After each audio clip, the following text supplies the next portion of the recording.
Oh, yeah.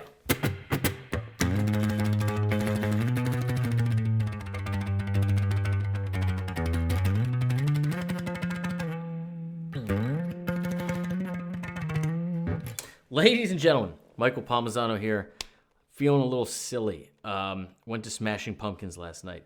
Thank you, Jack Bates, bass player, if you guys are unfamiliar, for hooking me up with the tickets and the passes and for letting me backstage just say hello, meet some of the crew and the band. Just awesome show, awesome lights, awesome sound. And I was just talking to my friend Robert this morning about how what the world is missing are these true rock stars. Like, you're never going to run into them at the supermarket. At least you're not going to know who they are, or at least you don't expect to, right? You don't expect them to be real people. War paint, right? The big boots, like the capes, like in all the right, in all the rock star glory and the smoke and the lights. Smashing Pumpkins totally brought it. Billy Corgan owned the crowd, completely owned the crowd. Like, it was so weird because he left a ton of space in between songs. They were telling jokes and talking, but at no point did he lose the power of the audience. It was very inspiring to see. Anyhow, on that note, I log on to GuitarGate today. I literally was just talking to Robert, and Robert, boom, hits me with a little Dinosaur Jr. out there and says, possibly my all-time favorite of theirs. Let's keep the 90s rolling. Of course you post this on the day that we were just talking. Thanks for being a part of the community, Robert. This is for you, Dinosaur Jr. out there. I don't believe I've ever covered them or reviewed them, but I know who they are. A just crazy, crazy band.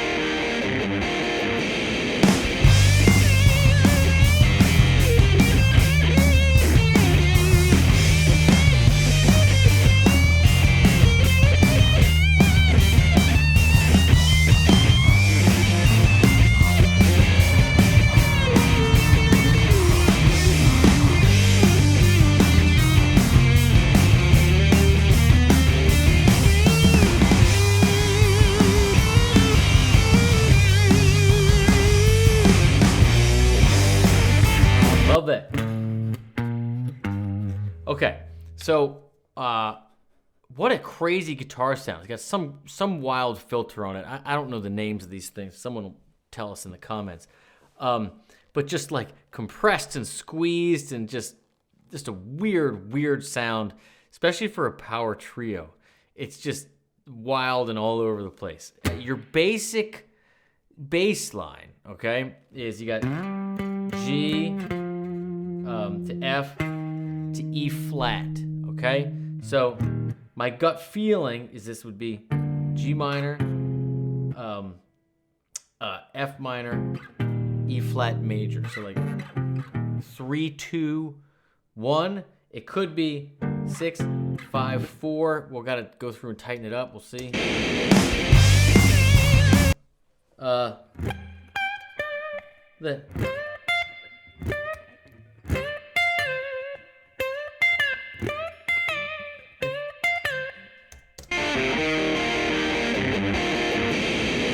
Let's go back to the beginning.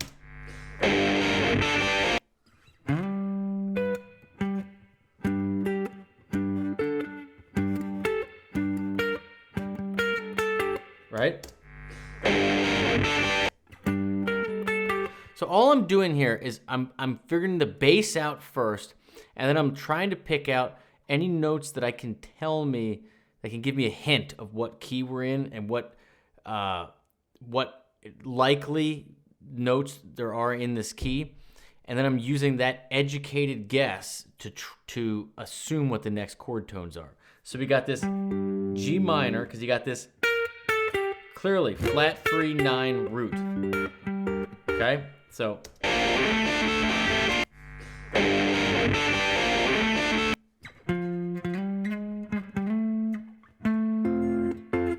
does it go up like that? So right there, we get an A natural, okay? So it sounds like we have F first inversion, so F over A, which would put us squarely in F major, if that's the case. And then E flat major. So again, this is G minor or G Aeolian. That's your 6th chord. 5 chord F major. 4 chord is E flat major. So we are firmly in the key of B flat major or G minor. They are the same key.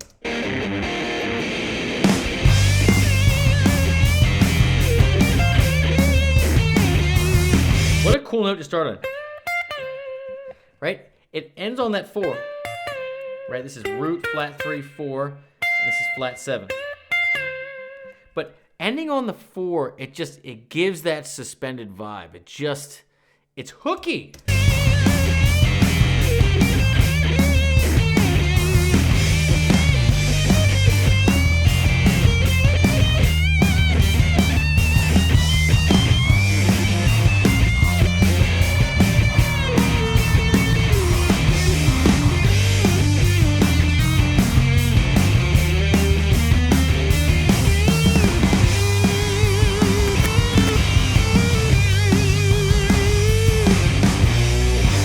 Now he's got a capo on the 3rd fret, so you got that, but he's pulling off like it's open.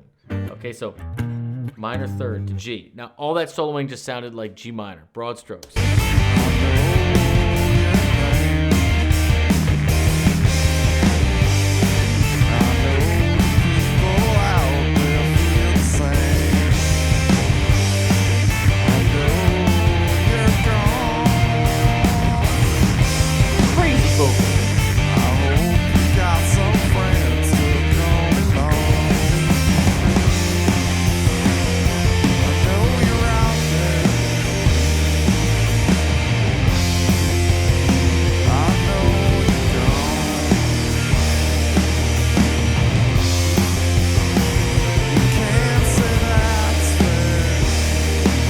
So you got this F,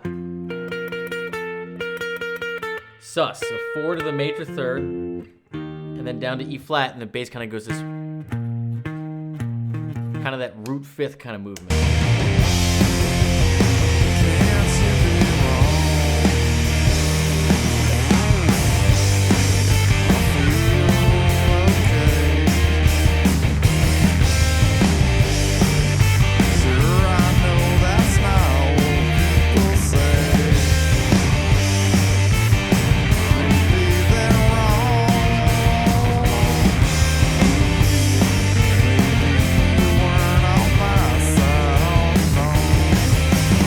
What he said.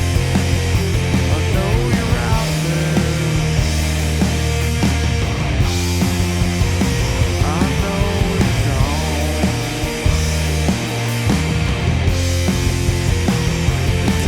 Big chords on the bass, not just single notes.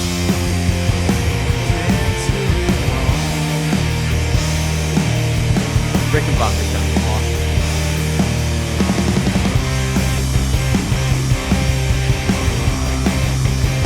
Down to C. I know you're out there.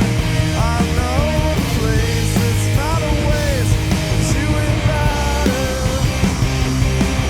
so you got C, up a minor 3rd, E flat, A flat. Love that little switch there. Now, this little chord here, this is your first departure from key. Okay, you're borrowing from C minor. Is the way I look at it. Like this move, like just because we're familiar with that change a lot, to that flat 6. But this A flat is not in the key of B flat. Okay, in the key of B flat, you'd have an A natural, a major 7th. So that's the one that kind of sticks out. So to me, this part shifts to the 4 chord, to C minor, and we're acting as if this is now the one. This is home base. We're funking off G minor now, okay? And it's kind of got that it's kind of got that thing. Like, here we are now. This isn't a passing thing. This is our moment for C minor.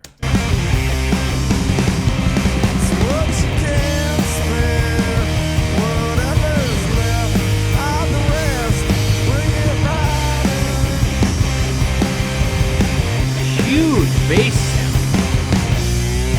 Love that grab.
That, he really has it's interesting.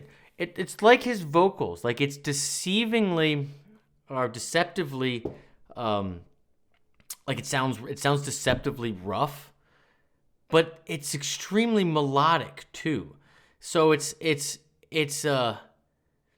not what it appears to be on the surface. Like, there's a lot of over and under bends and slides in and out, and like you listen to his voice and you're like, I can't hear what he's saying, and it's kind of like a mumble. But then if you listen to the actual choices of notes that he's choosing to play and accentuate, you're like, oh, I'm following along in a story. Like, I'm hunting a melody here. I don't really know how to describe it other than what I just said, but it's deceptively rough. It's almost like it's purposefully raw. That's a better word. It's like purposefully raw, but like the intent that is coming through, even like the bass is raw, the drums are raw, the whole thing is this power trio. Like, it's this unrefined thing, but you're hearing a real like path for a melody. Like you're hearing him try to dig out this melody, and it's hooky. It's hooky.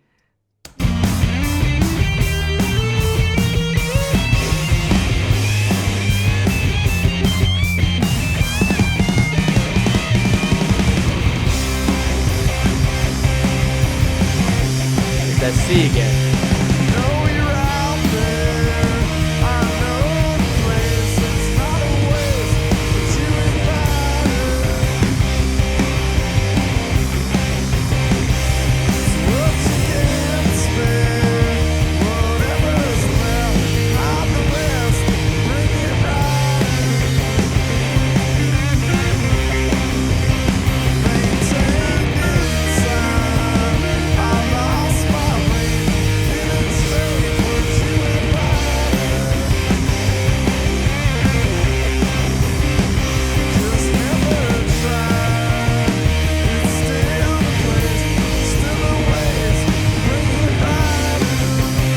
I love this commitment to the four, the same way that in the beginning, this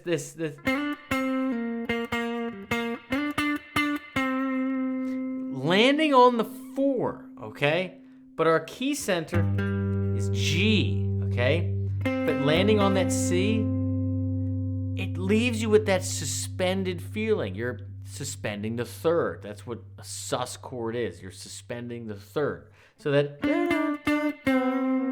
right?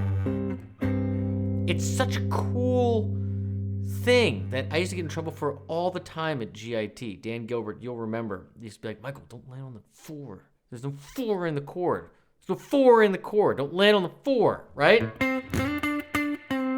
Over, you know, like it would leave you this, whoa, where are we going, right? But it's hooky. That's the point. It's hooky. I'm going to remember this all day.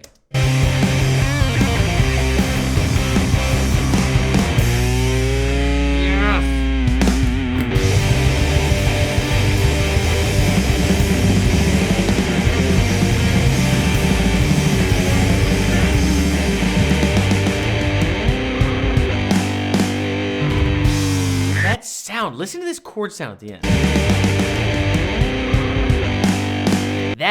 That is beautiful. I don't know what the hell you call that effect. I've never even played with something like that. Robert, again, thanks for being a part of this community. You're making a difference. And well, thank you. Dinosaur Jr. So, strange power trio. Very raw in its presentation. Very cool commitment to the melody, which resolves, or teases rather, I should say, but constantly comes back to the 4. Even though, there's no 4 in the verse or the chorus. The only time that there's a 4, which is the C, by the way, is when it goes to that big grind and it kind of grabs. Watch out for that A flat. That's your chord that you're looking for. But like that, 5 5 5 4. It's such. These are the types of things that you find out when you're just jamming and having fun, and you're like, ooh, I like that. What is that? What is that? And then it just kind of works. That's what this band is making me think about. Like they're together, they're having fun, they're trying to find cool, hooky melodies. They find stuff that works. They don't worry about polishing it and making this beautiful presentation. They're just like, no, this is cool. Check this out. Here it is. Yeah, we know it's weird. We're weird. I get it. But check it out. It's a song about the 4. Love it. And there you have it. And also, he's got the best glasses in the game. Every time I see him, like in a guitar magazine or anything, I'm just like, the dude's cooler than shit. That's it. My friends, if you dig the vibe here, I would hope you hit subscribe. That's how I know you want to see more, and YouTube sends it to you when I make it. That's how it works. So please take an extra 3 seconds and do that if you will. And if you want to be like Robert, pick what comes next on YouTube. That is a thank you for those of you that take my lessons and courses on GuitarGate. It's the first link in the description. It has everything I've ever made. It's my life's work, and you can get it for a monthly subscription or one lifetime price. And it's also the only way you can support the channel, because I don't do sponsored videos. I don't do pay-for-play content. It's completely driven by you. So if that's something you're interested in, I'd love to see you over at GuitarGate. Take care, and keep the guitar in your hands, my friends. Cheers. Robert.